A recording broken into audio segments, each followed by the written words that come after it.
bill to the House. The Honourable Clayton Cosgrove.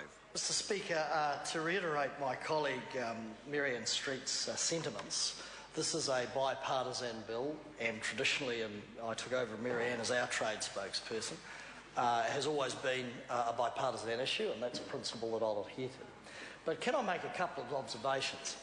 Mr Banks has come into the House tonight. Oh, absolutely. Oh, yeah.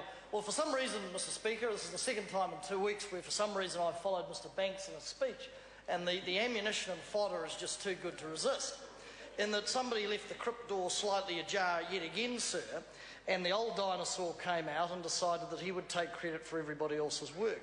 And the interesting point is this: he made a far better effort, sir, than he did a week ago, almost tonight, when his first salvo in his professional performance as a minister was to introduce a piece of legislation which I won't go into in any detail at all, because one, it's not worth it, but just suffice to say, sir, that a bill that repealed 31 pieces of legislation that were spent and effectively repealed anyway. That was an absolute doozy. So we have made progress.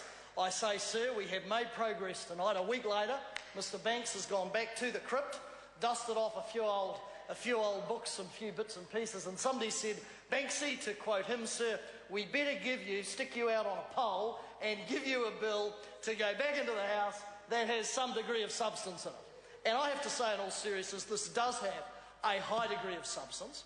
This may not be the sexiest piece of legislation to come before this House, but it is vitally important, and I give credit to the last National Speaker, actually, and my colleague for highlighting the safeguards and the necessity of this bill. But it is a bill of substance. But that answers another question as to why it did languish since 2009. Yes, introduced by a Labor government in September 2008.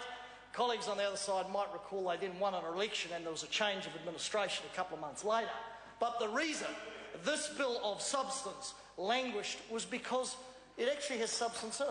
It wasn't a political slogan, wasn't a sort of usual National Party slipshod, sort of like the Minister of Justice, the old sort of lock 'em up, throw away the key, all good populist stuff that you could rev a few people up in the provinces over. No, this probably doesn't have a lot of political capital that you can get a 5 or 6 or 7 second grab on 6 o'clock news and beat up on somebody. No, this is a bill of substance.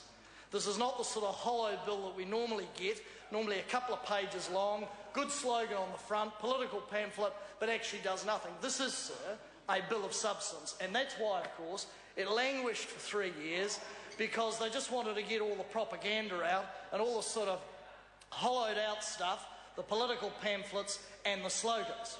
This is an important piece of legislation.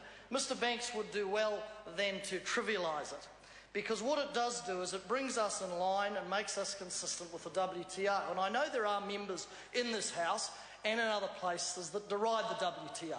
Mr Banks made one point. We all sat up and took notice because it was the only valid point he made in his last 2 contributions in the Parliament, in that the rules-based system of the WTO is indeed important. And it's important because those countries that are vulnerable now have a regime where they can take disputes to an institution internationally and have their case heard and have judgments made. And of course we were, after 100 years, colleagues, I think, a recipient of that regime in the Australian apples case. 97 years, my colleague said. I believe the Aussies, our brothers and sisters over there, our best mates, whether we like them or not, are still resisting our apples. But we had a judgment. We could go to an international institution, make our case, have it heard, and have a valid decision made.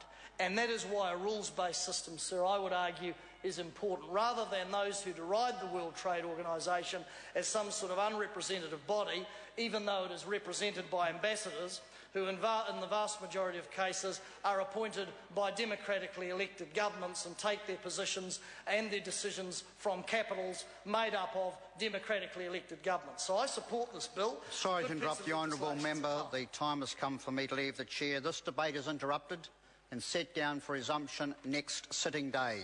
The House stands adjourned until 2 p.m. tomorrow.